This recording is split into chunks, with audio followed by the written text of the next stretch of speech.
बच्चा 1 डेढ़ साल से बीमार है और एक बच्चा एक लड़की थी, उसका नाम अंशिका था।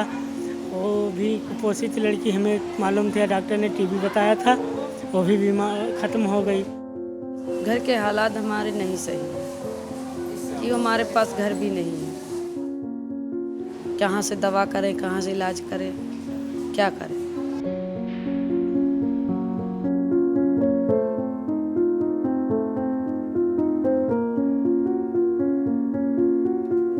सर, इन बच्चों का कमज़ोर होने का कारण क्या है? ये बच्चे क्यों इतने कमज़ोर हो जाते हैं? एक्चुअली में ऐसा होता है, जैसे अब हमारे गांव में जो होता है कि खान पान इतना नहीं हो पाता है। माँ जो है जब डिलीवरी होने वाली होती है तो उतना जितना जो उसको न्यूट्रिशन चाहिए, जो प्रोटीन चाहिए, न्यूट्रिशन चाहिए, वो चीज़ नहीं मिल पाती। आयरन, फोलिक एसिड, इसकी भी कमी होती है। तो जब डिलीवरी होती है तो वेरी लो बर्थ वेट वाले बच्चे हो जाते हैं मोस्टली। जैसे मोस्टली नॉर्मल होता है 2.5 kg का बच्चा हो तो नॉर्मल मानते हैं हम लोग। मोस्टली वो जब बर्थ में ही कम होते हैं बहुत से, और कुछ बर्थ में ठीक होते हैं, 2.5 के ऊपर भी होते हैं, तो बच्चे को सही से खान पान नहीं दिया जा पाता है ऐसे। तो इसलिए उनको पूरी प्रॉपर डाइट बचपन से नहीं मिल पाती है। जब वो खाने वाले होते हैं कि भाई 6 महीने के बाद कुछ सीरियल देना शुरू करते हैं, तो उसके अगर उनको नहीं मिलता सही से तो कुपोषित होने का आशंका उनकी बढ़ जाती है।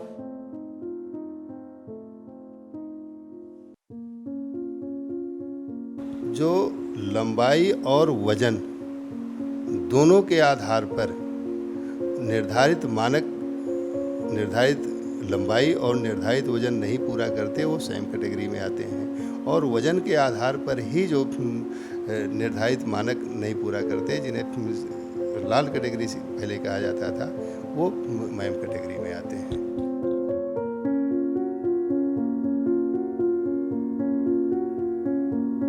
कुछ बच्चे खा ही नहीं पाते, कुछ बीमारी होती तो वो बेचारे बीमारी भी नहीं दिखा पाते हैं। डॉक्टर भी होते हैं तो इतना कुछ गांव में इतने अच्छे होते नहीं डॉक्टर हैं, तो वो चीज़ पकड़ नहीं पाते हैं, शहर नहीं आ पाते हैं। उसकी वजह से भी वो जो है खान पीन नहीं होता है, उनकी डाइट नहीं जा पाती, तो उसकी वजह से भी जब खाना नहीं खाते हैं तो फिर कुपोषित बच्चे हो जाते हैं।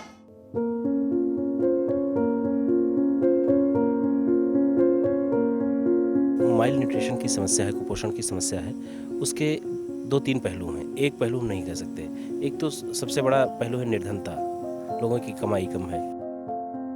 दूसरा है जागरूकता की कमी, और तीसरा है कि जो इन चीज़ों को बांटने के लिए सरकार प्रयास करती है, उसका प्रॉपर चैनल को ठीक ढंग से काम न करना। अब इसे हम आपको बताएं कि गांव में आज भी लोगों का मानना है कि कुपोषण के लिए हमें फल चाहिए, हमें सब्जी चाहिए, इसकी वजह से हम अपने बच्चों को नहीं खिला पा रहे हैं। लेकिन गाँव में वो संसाधन हैं।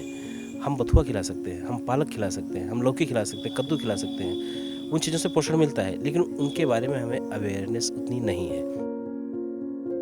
हमारा बच्चा 1 डेढ़ साल से बीमार है और एक बच्चा एक लड़की थी, उसका नाम अंशिका था। वो भी कुपोषित लड़की, हमें मालूम था, डॉक्टर ने टीबी बताया था। वो भी बीमार ख़त्म हो गई। और एक बच्चा जो 3 महीना का है वो भी बीमार है। प्रॉपर राशन मिलता है आपको आंगनबाड़ी से?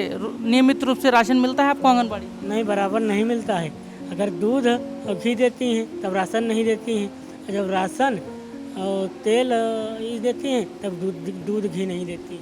क्यों? कारण क्या है? आपने पूछा नहीं उनसे क्यों ऐसा आप क्यों करती हैं? हाँ, जब पूछते हैं तो कहते हैं आया ही नहीं। और जो एक बच्चे को देती हैं तो दूसरे बच्चे को बोलती हैं नहीं आया है।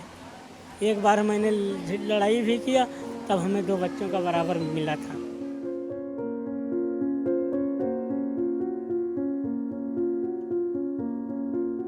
समय समय पर सरकार इसके लिए अलग अलग प्रयास करती रही। कभी राज्य पोषण मिशन, कभी पोषण मिशन, और कभी इनके चिन्हांकन का, और अलग अलग समय पर अलग अलग तरह के अनुपूरक पोषाहार आदि की व्यवस्था की गई है। तो समय के साथ काफ़ी कुछ बदला है। तो आंगनबाड़ी से राशन मिलता है आपको? आंगनबाड़ी से राशन एकदम मिले थे चावल गेहूँ, एकदम मिले थी अरहर की दाल, और 2 दूध के पैकेट मिले थे, और 2 घी के पैकेट मिले थे बस सर। और एक बार मिला था दाल और रिफाइंड 2, बस इतना सामान मिला। और जो हमारे बच्चे पढ़ते हैं सरकार में, उसमें एक बार मिला था कि 5 किलो राशन मिली थी हमारे बच्चे बड़े वाले, और दूसरे बच्चे कुछ भी नहीं मिला। फिर राशन आया था बच्चों को, वो भी नहीं मिला।